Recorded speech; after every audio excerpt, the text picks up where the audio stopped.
एक गांव में एक गरीब आदमी रहता था। उसके घर में उसकी पत्नी और उसकी एक बेटी और एक छोटा बेटा था। उसकी पत्नी दूसरों के घर में काम करके अपने परिवार का खर्च चलाती थी। उसका पति रामू दिन भर नशे में डूबा रहता था और दूसरों के साथ अपना समय बर्बाद किया करता था। कहीं इधर ताश के पत्ते खेलता दिखता था तो कहीं उधर लोगों के दरवाजे बैठकर गपशप मारा करता था। अपने परिवार का ख्याल उसे बिल्कुल नहीं था। उसके माता पिता ने उसकी शादी कराकर गलती कर दी थी। बेचारी उसकी पत्नी दिन रात काम कर कर अपने बच्चों का पेट पालती थी।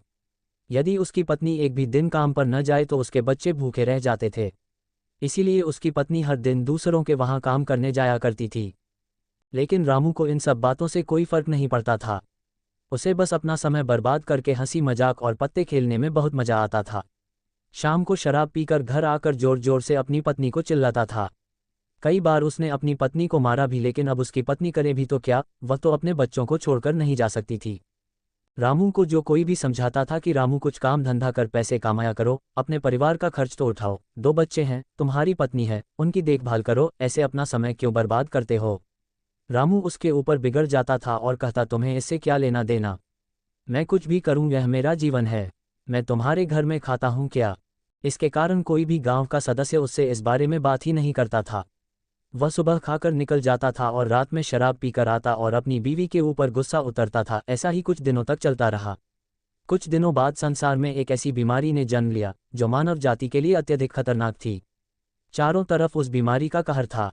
आप सब जानते होंगे, मैं कोरोना वायरस की बात कर रही हूँ। जब सरकार द्वारा लॉकडाउन लगा दिया गया था तब चारों तरफ लोगों का एक दूसरे के वहां आना जाना बंद हो गया था। सारे कार्य, सारी फैक्ट्रियां, सारी गाड़ियां इत्यादि बंद हो गए थे। अब रामू का परिवार भूखा मरने लगा था, क्योंकि उसकी पत्नी जो रोज कमाने जाती थी वह अब किसी के घर इसी कारण नहीं जा पाती थी कि कहीं इस बीमारी की वजह मैं न हो जाऊं। लोग उसे अब काम पर बुलाना बंद कर दिए थे। उसके परिवार में अनाज का एक दाना भी नहीं था, ना ही उसके घर में कुछ पैसे थे। अब वह क्या करता। उसका छोटा बेटा भी बीमार पड़ गया। बच्चे की तबीयत ज्यादा खराब हो गई। तब रामू को समझ आया कि अपने परिवार का ध्यान देना चाहिए। उसने बच्चे को अस्पताल ले जाने को सोचा, परंतु उसके पास पैसे नहीं थे। वह गांव वालों से पैसे उधार मांगने गया। गांव वालों ने कहा, पहले कहने पर तो हम लोगों को ही जली कटी सुना देते थे, अब इस लॉकडाउन में हमारे पास कहां से पैसा आए जो मैं तुम्हें दूं। यही कहकर सब उसे लौटा देते थे। रामू बहुत परेशान था। अब करें भी तो क्या करें। वह चाहकर भी कुछ नहीं कर सकता था। पूरा दिन बीत गया। समय पर इलाज न मिलने के कारण उसके बेटे की तबीयत और भी ज्यादा खराब होते चली हो गई। तभी किसी तरह उसकी पत्नी जहां काम करती थी वहां से कुछ पैसे जुटाकर लाए और अब रामू अपने बच्चे को लेकर गांव के बाहर एक अस्पताल में पहुंचा। रामू दौड़ता हुआ डॉक्टर के पास गया। उसने कहा, डॉक्टर साहेब, मेरे बच्चे को बचा लीजिए। डॉक्टर साहेब ने सारे इंस्ट्रूमेंट लगाकर चेक किया, तब तक उसका बेटा मर चुका था। डॉक्टर साहब ने यह बात रामू से बताई, यदि तुम अपने बच्चे को 10-15 घंटे पहले ले आते तो मैं तुम्हारे बच्चे को बचा लेता। मुझे बहुत दुख हो रहा है कि मैं तुम्हारे बच्चे को बचा नहीं सका। ये सुनकर रामू के पैरों के नीचे से जमीन खिसक गई। वह जोर जोर से रोने लगा और कहने लगा, ये सब मेरी गलती है, मैंने जीवन में कुछ नहीं किया, सिर्फ अपने समय को बर्बाद किया।